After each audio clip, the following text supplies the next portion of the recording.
Welcome back to another review. This time I'm going to be covering EA's Need for Speed Unbound. It released late last year with little to no marketing, but it had a pretty solid word of mouth from the player base, and that put it squarely in my I'll play it when it goes on sale list. Well, it finally went on sale, and I played it, so it's time for a review.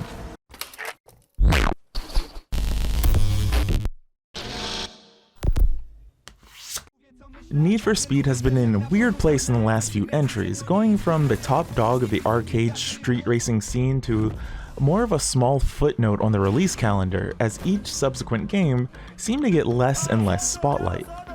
Despite this, the games have been more than competent racers with a lot of player buzz. After jumping into Heat several years ago, and it was my first review on this channel, don't watch it, I feel like I was in the mood for another street racer. And that's where Need for Speed Unbound came in. The first thing I noticed, and I really liked, was the presentation of Unbound. It's got quite a visual presence, to say the least. When you're just driving around and looking at the game, it can be deceptively familiar, but every once in a while it would take notice at just how detailed and stylish this game is. The car models are truly excellent, and the various effects like rain and damage look great. I personally love the driving effects the most. The red streak of taillights as you drive a la Akira look great and add a subtle yet flashy amount of pizzazz.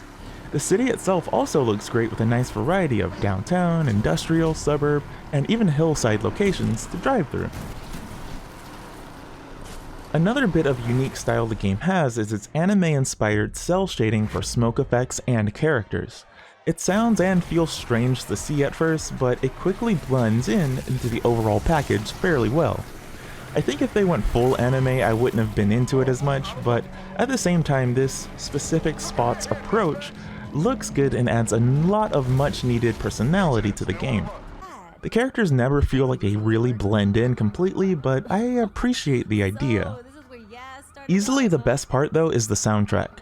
I said the same in my review of Heat, once again don't watch it, but the team at EA for choosing music is really on point. The entire theme of this game is hip-hop, which makes sense since the game features, though not that much, APRocky. The music fits the vibe and better yet has hip-hop from all over the world. As someone who lives in Japan and listens to English, Japanese, Korean, and more music, I absolutely love this. Hearing Ash B, a personal favorite female rapper from Korea, suddenly in the first night of playing the game made me almost jump out of my chair. I was so excited. Seriously, it's good stuff. However, if you're not into the genre, it might help here if you have your own music prepared. Who did you tell about this place? I didn't. You didn't what? You didn't go to the heights? Laugh about how trusting the old man is? Well, who's gonna trust me now? Hold up! Took your ass in when no one else wanted you. Whoa, Rydell, you gotta chill. Yes, wait! The story returns as a core part of the single player, and it's fine. We the kids get mixed up with a bad crowd, some cars get stolen, miscommunications are had, and we're off to the races to get answers about what happened. It's nothing overly dramatic, but it gives an acceptable goal to reach the credits. Thankfully, the characters involved, while few, are well done enough to keep the charade going between races. There are a few cutscenes here, but basically a lot of it's conveyed through dialogue that plays through the start of each section. Everyone is quirky and well defined, but you might roll your eyes at some of the bits when characters are definitely being pretty tropey. I do want to shout out the diversity of the secondary NPCs that fill out the rival racers that you go up against. They have all kinds of people from all walks of life here, which is pretty neat to see. Of course, none of this matters if the game itself is trash. Thankfully, the driving model for Need for Speed has been well proven over time, and once again, it's still a well-made and fun experience. As expected, you speed through the streets and drift through tight corners as smoothly as possible to get ahead of other racers. They added a new boost mechanic that goes up as you draft, take sharp corners, and whatnot. Once it's charged enough, you can give yourself a quick boost. This boost also acts as a way to take on sharp corners without much speed loss, as it snaps you back into the direction that you're facing. Though the intensity of this depends on how much boost you have stocked up. It's a neat extra layer, and it's more rewarding than just driving and slapping down the NOS button sometimes. There's honestly not that much to say about the driving model here. It works well and doesn't feel off in any way. It's not a sim, but it's definitely leaning more into the fun arcade racer style. However, you can change the driving style of your car, something that's been in previous entries, and it's welcome once again. Making your car a grippy, high-speed machine or a drifting monster is easy, but it's also really fun to experiment with the various events. Speaking of the race events, race, sprint, head-to-head, drift, and the takeover are all core events of the game that you use to earn funds and are all mostly self-explanatory. The takeover events are a blend of drift and target practice. As you drift around the space, your goal is to hit the various targets along the track to score points. It's a nice distraction, but I kind of felt like it was a bit long-winded. The game's format for events is interesting too. It has a weekly goal and each day has a day and night portion. You complete events not only to buy new cars and upgrades, but also to buy into the big weekly story events as well. It's a bit of a grind, but you never really felt left without options. The game itself lets you redo the final day if you are strapped for cash. When I said the game's a bit of a grind, I mean it's a lot of a grind. Probably my biggest problem with the game is the pacing. While there's plenty to do, the small rewards just make it really hard to not feel like a slog. For example, the big story event requires $100,000, but the rewards for races tend to be something like $5,000 to $20,000, which is fine at a glance, and then you realize you have to buy into the events, so that $20,000 reward is more like $13,000. You can soften the blow a bit with racer bets, but then you're getting like $13,500. The entire system is meant to keep the timer in mind and manage your money up until the end. In my opinion though, it just kinda takes away a huge chunk of the fun out of everything. Instead of saving up your money for fun cars and upgrades, you're first saving up for the event, and then using whatever leftovers for the new stuff. I would have loved to experiment with a variety of cars and upgrades, but I could never prioritize the fun of new cars with the nagging feeling of story being right behind me. Once you do find that car you want and have the money for it, being able to customize their visual and performance is a huge part of the fun. The variety here once again is great, featuring classic, modern, and even some really interesting SUVs to trick out and drive around. While I would have loved more options for things like body kits, the few that exist and some of the options and permutations for mixing them really let you make your own ugly machine to run around and have fun in. Back to the track though, once racing, the game puts up quite a fight. There are hard limits to your car rating for each race to keep things somewhat fair and consistent. The problem lies with the AI, however. This is definitely a huge issue in Unbound. While Heat before it felt like it never put up that much resistance, this one really does.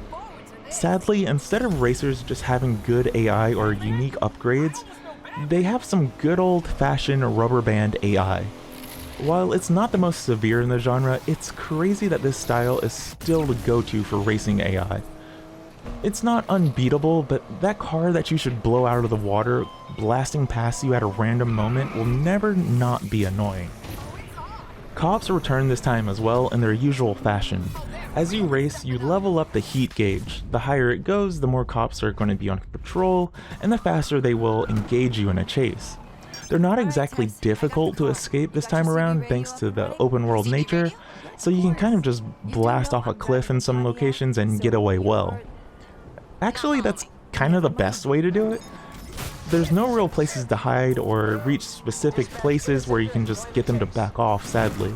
It kind of takes away some strategy to the whole thing, and you can just get to a somewhat secluded spot and turn off your engine and hide until it's over, which is kind of neat. Once again though, the game's annoying AI rears its head here. Cops don't just chase you, they keep up with you. Never coming quite side by side, so you can't really ram them, but just a little bit ahead, no matter what kind of car you have compared to them. A heavy SUV outspeeding a maxed out supercar, is a real thing in this game for some reason. Unlike other entries though, fighting the cops and other racers physically isn't really emphasized for some reason, even though you are rewarded with max boost if you can take them down. Ramming a cop does almost no damage if you're able to get an angle on them, so your best bet is just to escape, or hope the AI does something wonky behind you and wrecks themselves, or allows itself to be T-boned for an instant takedown. Even worse, the cops completely ignore other racers, forcing you and you alone to navigate the race, racers, and cops. This lets the AI racers get super far ahead with zero consequences in most cases. So while the gameplay is pretty good, the various AI quirks here really kind of irked me more often than not. Thankfully, things like police chases don't actually last very long, and they're not too difficult to do. Still, it makes for a game that puts up enough challenge in some ways, but is also just annoying in others. And I should say, I was playing this game on the easiest setting, and it was still kind of a struggle to get in first place sometimes.